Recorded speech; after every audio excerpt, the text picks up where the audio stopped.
ازيكم يا شباب، اتمنى تكونوا بخير. النهارده هناخد ترنيمة اسكن تحت ظل جناحيك، الكوردات والريتم بتاعها. المرة اللي فاتت كنا خدنا السولو بتاعها، النهارده هناخد الريتم والكوردات. ركزوا معايا عشان نصليها سوا. يلا بينا.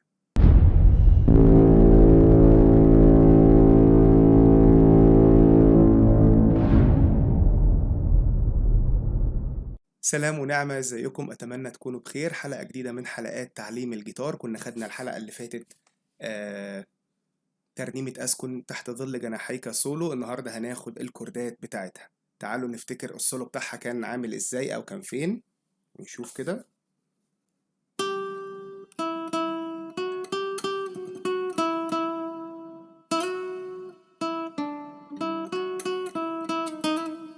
صح؟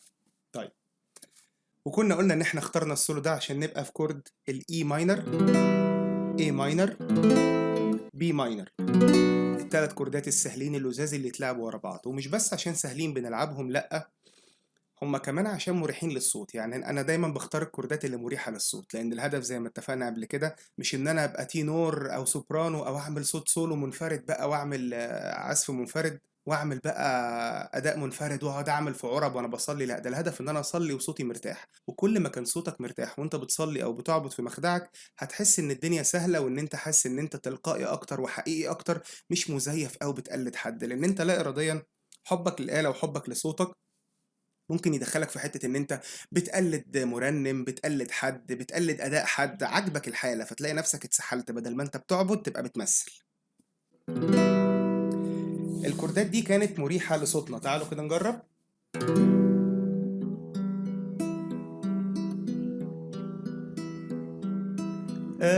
أسكن تحت ظل جناحيك، أعرف معنى السلام في حبك.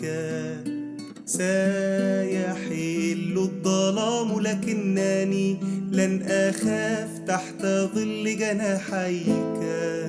تحت ظلي، تحت ظلي، تحت ظل جناحيك. تحت ظلي، تحت ظلي، تحت ظل جناحيك. تلات كوردات تاني اهم. اي ماينر، اسكن تحت ظل جناحيك. انقل، اعرف معنى السلام في حبك. ارجع تاني اي ماينر. سيحل الظلام لكنني انزل على الاي ماينر. لن اخاف تحت ظل جناحيك. ارجع تاني القرار.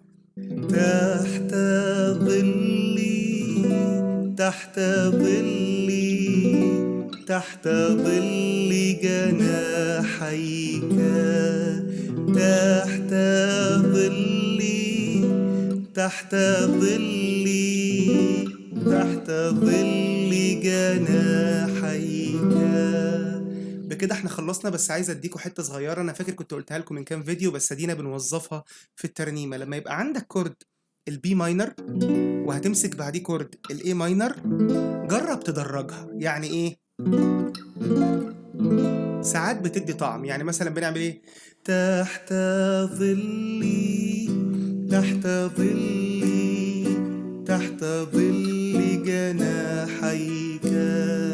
لا لا لا لا لا. اخطفهم كوردين ورا بعض وفرق بينهم كورد. جرب تحطه هتلاقيه بيديك نغمة هارموني كده. لا لا لا لا لا. طيب، هل ينفع نعمل الترنيمة دي شرقي؟ كالعادة زي ما احنا متفقين، انت حر في مخدعك تعمل اللي انت عايزه، لكن في حاجات بتليق على بعض وحاجات ما تليقش على بعض في العبادة الجماعية، او لو انا هقود فريق تسبيح، او لو انا هقود مجموعة من الشعب مثلا في تسبيح. كل حاجة لها طعمها. لما يبقى حاجة معمولة شرقي وتيجي انت تغربها بتبقى مش لطيفة. لما حاجة معمولة غربي وتيجي تشرقها برضو مش بتبقى لطيفة. بس في مخدعك صلي اللي انت حاسه. يعني الترنيمة دي غربي صرف صرف، وبتتعمل غالبا باربيج، يعني اللي هي ايه، أسكن تحت ظل جناحيك، أعرف معنى السلام في حبك. سيحل الظلام لكنني لن أخاف تحت ظل جناحيك. تحت ظل مثلا، هتقولي يعني انا لو دلوقتي انا ما بعرفش اعمل غير الريتم الشرقي وعايز اصليها بالشرقي لحد ما اتعلم، نوقف صلاة يعني بالآلة لحد ما اتعلم الريتم؟ لا، ما نوقفش صلاة ولا حاجة، تعالوا نجرب. أسكن تحت ظل جناحيك، أعرف معنى السلام في حبك. سيحل الظلام لكنني لن أخاف تحت ظل جناحيك. وممكن نعمل حاجة تانية، تعمل البيت غربي أو البيت شرقي والقرار غربي. إزاي؟ أسكن تحت ظل جناحيك، أعرف معنى السلام في حبك. سيحل الظلام لكنني لن أخاف تحت ظل جناحيك. تحت ظلي، تحت ظلي، تحت ظل جناحيك. تعالوا نعمل النقلة. تحت ظلي، تحت ظلي، تحت ظل جناحيك. اتدربوا عليها كويس وابعتوا لي رأيكم واقتراحاتكم في الكومنتات. أسيبكم في رعاية المسيح. سلام.